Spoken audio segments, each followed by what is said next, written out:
2024 में एक YouTube channel मत खोलना अगर आपके पास इन 6 चीजों की नॉलेज नहीं है तो, वरना आप भी 90% यूट्यूबर्स की तरह अपनी जिंदगी के 1-2 साल बर्बाद कर लेंगे और एंड में कहेंगे कि यूट्यूब तो लक का गेम है। और इन 6 पॉइंट्स में से लास्ट पॉइंट सबसे इंपॉर्टेंट है, क्योंकि वो आपको सिर्फ एक यूट्यूबर नहीं बनाता बल्कि आपको एक रियल इन्फ्लुएंसर बनाता है। इसलिए वीडियो को स्किप करने की गलती बिल्कुल भी मत करना, वरना आपका फेल होना तय है। तो शुरू करते हैं पॉइंट नंबर 1 से, जो की है 2024 के शुरू होते ही आप लोगों ने एक रेजोल्यूशन तो बना ही लिया होगा कि इस साल मैं अपने चैनल पे इतने सब्सक्राइबर्स तो गेन करके रहूंगा ही रहूंगा, या फिर एक नया चैनल बनाऊंगा और उसे किसी भी हालत में मोनेटाइज करवाऊंगा। लेकिन 1 महीना हो गया है और आपको कुछ भी ग्रोथ नहीं दिख रही है और आप ऑलरेडी गिव अप करने की हालत पे हो। इसका रीजन ये है कि आपको पता ही नहीं है कि YouTube का एल्गोरिदम वर्क कैसे कर रहा है। आप जानते ही नहीं हो कि YouTube आपसे चाहता क्या है और बस एक तरफा प्यार की तरह आप अपनी तरफ से एफर्ट डाले जा रहे हो और कोई रिस्पॉन्स नहीं मिल रहा है। YouTube एक सोशल मीडिया प्लेटफॉर्म है जो कि एड रेवेन्यू से अपनी मेन अर्निंग करता है, और हर सोशल मीडिया प्लेटफॉर्म की तरह YouTube को सिर्फ एक ही चीज चाहिए, वो है कि लोग उसके प्लेटफॉर्म पे बने रहे जितनी ज्यादा देर तक हो सकता है उतनी ज्यादा देर तक, तभी YouTube को फायदा होगा। और इसमें YouTube आपकी मदद चाहता है, आपसे एक ऐसा कंटेंट बनवा के जिसको लोग ज्यादा देर तक देखे और YouTube पे बने रहे। लेकिन 90% यूट्यूबर्स इस बात को नहीं समझते हैं और इसलिए यूट्यूब उनका कंटेंट कभी भी ऑडियंस को सजेस्ट नहीं करता है। इसे एक एग्जांपल से समझते हैं।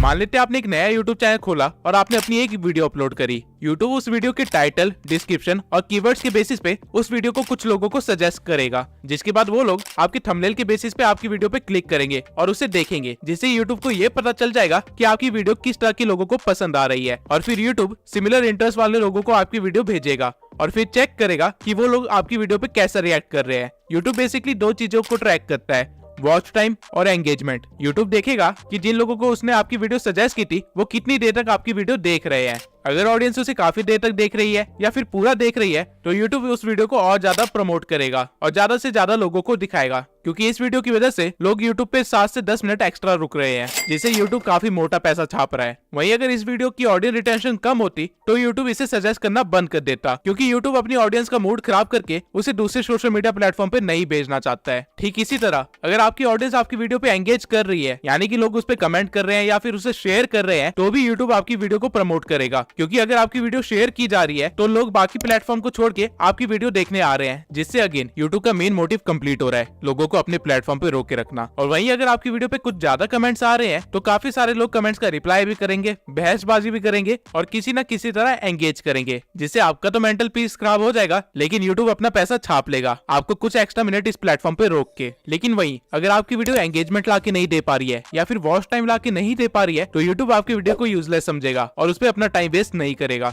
अब आधे से ज्यादा लोग इस चीज को नहीं समझ पाते हैं और वो लगातार यूट्यूब पे अपना कंटेंट डालते रहते हैं, जिसकी वजह से वो ग्रो ही नहीं कर पाते। आपको इस चीज को समझने की जरूरत है कि यूट्यूब आपसे आपकी वीडियोस नहीं चाहता है, वो आपसे आपका वॉच टाइम और एंगेजमेंट चाहता है। और ये चीजें कैसे लानी है, आपको इस चीज पे ज्यादा फोकस करना चाहिए।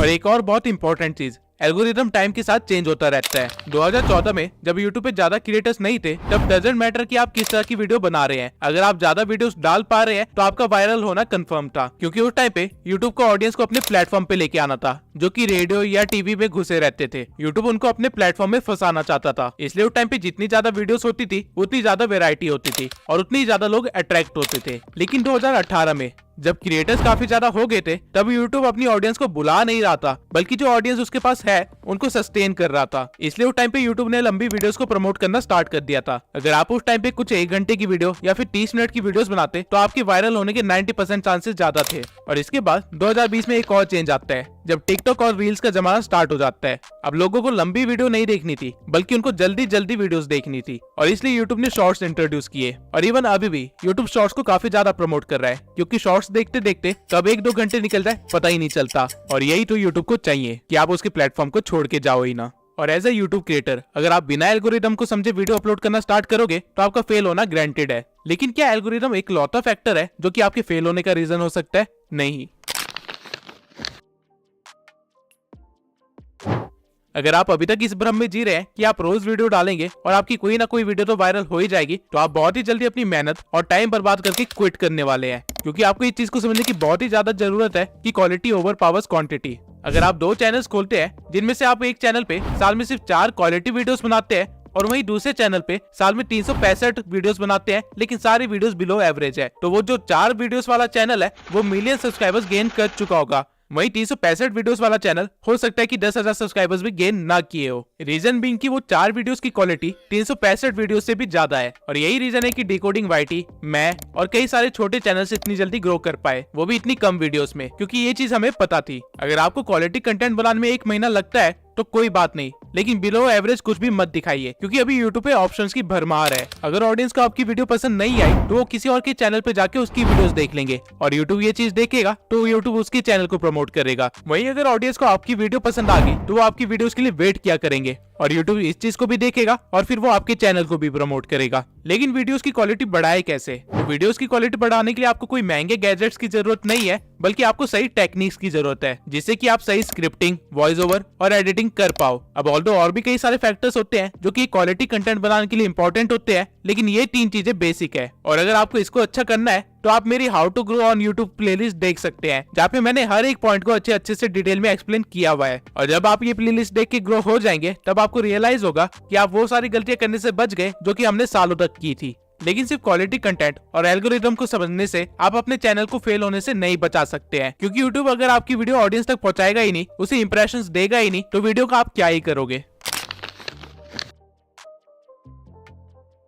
अगर आपको नहीं पता कि रिटर्निंग व्यूअर्स कैसे इंक्रीज करे, या फिर न्यू व्यूअर्स को कैसे गेन करे, या फिर अपनी वीडियो को रैंक कैसे करवाए, या फिर CTR, RPM, CPM जैसी चीजें क्या होती है, तो आप एक बड़े से जंगल में बिना मैप के निकल चुके हैं, जहाँ पे आधे रास्ते में आपको YouTube नाम का एक शेर खाने वाला है। SEO में रैंक करने के लिए बेसिकली आपको 3 चीजों की जरूरत होती है: टाइटल, कीवर्ड्स और थंबनेल। और इनके सिवाय अपने SEO को ट्रैक करने के लिए और उसे और भी ज्यादा इंप्रूव करने के लिए आपको YouTube के एनालिटिक्स को अच्छी तरह से देखना आना चाहिए, क्योंकि अगर आपको अपना एनालिटिक्स समझ नहीं आ रहा है तो आप अपनी ऑडियंस को नहीं समझ पा रहे हो। एंड अगेन, अगर आप अपनी ऑडियंस को समझ नहीं पा रहे हो तो एल्गोरिथम आपकी मदद नहीं करेगा। अब सही से टाइटल, डिस्क्रिप्शन और हैशटैग्स कैसे डालते हैं, इसके ऊपर मैंने ऑलरेडी एक वीडियो बना रखी है। लेकिन एनालिटिक्स को स्टडी कैसे करे, उसे इंप्रूव कैसे करे और उसके साथ उसको ऑप्टिमाइज कैसे करे, इसके ऊपर मैंने अभी तक कोई भी वीडियो नहीं बनाई है। तो अगर आप लोग चाहते हैं कि मैं इस टॉपिक पे एक वीडियो बनाऊं तो कमेंट सेक्शन में एनालिटिक्स लिख दीजिए। 1000 कमेंट्स होते ही मैं वीडियो बनाना स्टार्ट कर दूंगा। बस सोचिए, आप सब कुछ सीख जाते हैं और अपने चैनल की क्राइटेरिया को पूरा करने के बाद उसे मोनेटाइजेशन के लिए अप्लाई करते हैं, और YouTube आपको रिजेक्ट कर देता है। ऐसा होने के चांसेस बहुत ही ज्यादा है अगर आपको नहीं पता कि YouTube की पॉलिसीज और गाइडलाइंस क्या है।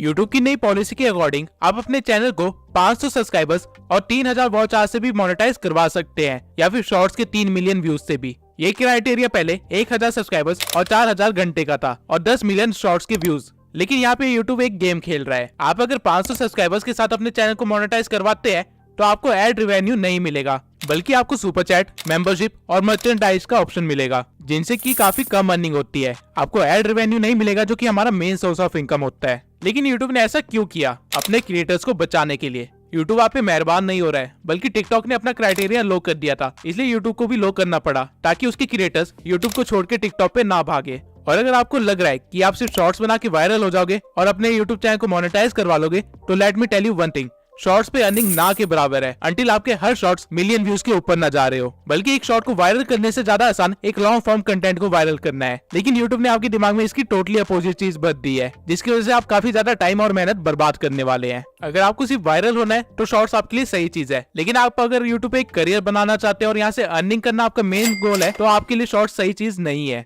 इसके सिवाय AI के ट्रेंड में होने के कारण YouTube ने AI से रिलेटेड भी काफी सारी पॉलिसीज निकाली है, लेकिन इन पॉलिसीज में कहीं पे भी AI वॉइस यूज करने से मना नहीं किया गया है, अंटिल आप किसी और की वॉइस को क्लोन करके अपनी वीडियो बना रहे हो। अगर आप 11 लैब जैसी किसी वेबसाइट से अपनी वॉइस जनरेट करवा रहे हो तो कोई प्रॉब्लम नहीं है, लेकिन अगर आप उसको बोलते हो कि डोनाल्ड ट्रंप जैसी वॉइस को क्लोन करके आपकी वीडियो बनाए, तो आपके लिए एक प्रॉब्लम है। सेम वे में अगर आप AI से कोई वीडियो 0 से एडिट करवाते हो तो कोई प्रॉब्लम नहीं है, लेकिन अगर आप किसी और का कंटेंट उठा के उसे AI में डाल के कुछ और बनवाते हो और फिर उसे YouTube पे अपलोड करते हो, तो आपके लिए एक बहुत ही बड़ी प्रॉब्लम है। और इवन आप AI की वॉइस को भी लगातार यूज नहीं कर सकते हो डायरेक्टली, वरना वो रीयूज कंटेंट में आ जाएगा। आपको अपनी वॉइस को थोड़ा सा एडिट करना पड़ेगा। ठीक इसी तरह कॉपीराइट क्या है, इससे कैसे बचा जाता है और सही तरीके से किसी को एट्रीब्यूट्स कैसे दिए जाते हैं ताकि कभी लीगल केस में ना फंसे, इन सब की नॉलेज होना बहुत ही जरूरी है। वरना मैं ऐसे भी कई क्रिएटर्स को जानता हूँ जिनके मिलियंस में सब्सक्राइबर्स थे, लेकिन ये पॉलिसी गाइडलाइंस को वायलेट करने की वजह से रातों रात उनका चैनल गायब हो गया। कॉपीराइट के ऊपर मैं अलग से एक डेडिकेटेड वीडियो जरूर बनाऊंगा, क्योंकि ये एक बहुत ही बड़ा टॉपिक है और साथ में काफी कॉम्प्लेक्स भी है। आप कह सकते हैं कि इसको समझाने के लिए एक लॉ की डिग्री होना बहुत ही जरूरी है, क्योंकि यूट्यूब की कॉपीराइट पॉलिसी यूएसए के एक्ट के अकॉर्डिंग चलती है। लेकिन इससे डरने की कोई भी बात नहीं है, बस आपको थोड़ी सी नॉलेज होनी चाहिए ताकि आपका करियर बच सके। अब ऐसे भी कई सारे चैनल्स हैं जिन्होंने इन सब चीजों का ध्यान रखा था, लेकिन आज उनकी हालत एक नए यूट्यूबर से भी बेकार हो रखी है। लेकिन ऐसा कैसे हुआ?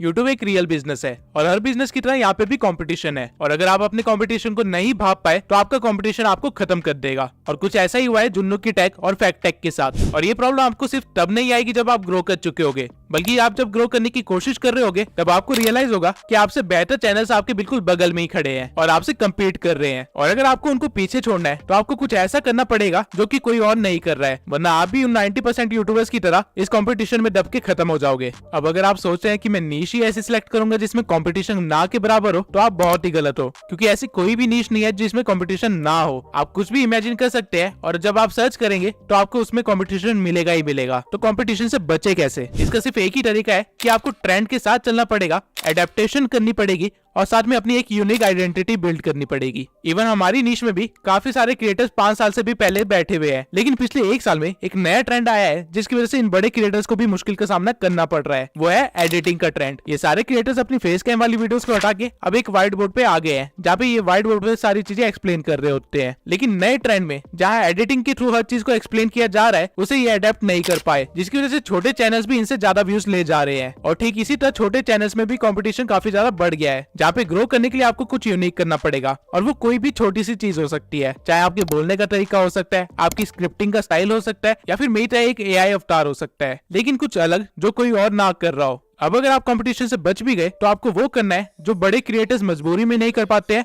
और छोटे क्रिएटर्स बिना किसी प्रॉब्लम के कर सकते हैं।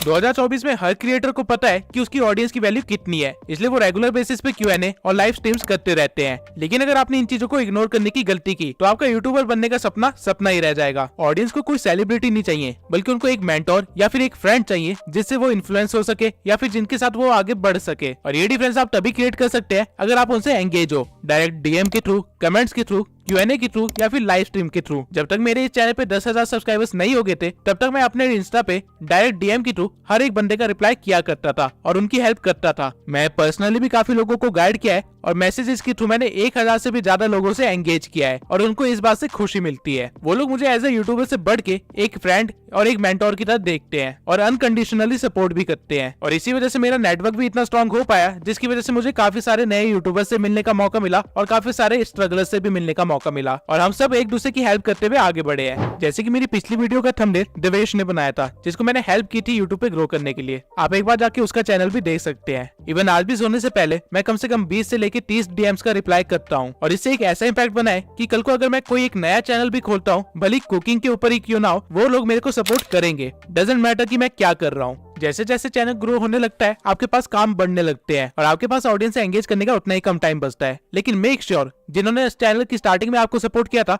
आप उनको एंड तक सपोर्ट करो, क्योंकि वो स्कूल फ्रेंड्स की तरह होते हैं। और क्योंकि आज मुझे मौका मिला है, तो मैं अमन पटेल के साथ साथ उन सभी सब्सक्राइबर्स को थैंक यू बोलना चाहता हूँ जो मेरे चैनल की स्टार्टिंग से लेके अभी तक मेरे साथ बने हुए हैं और इनको मैं एज अ ट्रू फैमिली मानता हूँ। अब आपको सारे 6 पॉइंट्स पता है जो आपको ध्यान में रखने चाहिए 2024 में एक यूट्यूब चैनल खोलने से पहले। और अगर आपने सोच लिया है कि आप एक यूट्यूबर बन के ही रहेंगे, तो मेरी इस प्लेलिस्ट को जरूर देखना। आप ऑलरेडी अपने कंपटीशन से काफी ज्यादा आगे बढ़ चुके होंगे। इसी के साथ इस वीडियो को खत्म करते हैं। मैं गिव अवे का विनर अगली वीडियो में अनाउंस करूंगा और अगली वीडियो एक Q&A होगी, जहाँ पे मैं यूट्यूब से रिलेटेड हर क्वेश्चन का आंसर दूंगा। तो कमेंट सेक्शन में अपने क्वेश्चन लिख दीजिए, क्योंकि अगली वीडियो में उसका आंसर मिलने वाला है।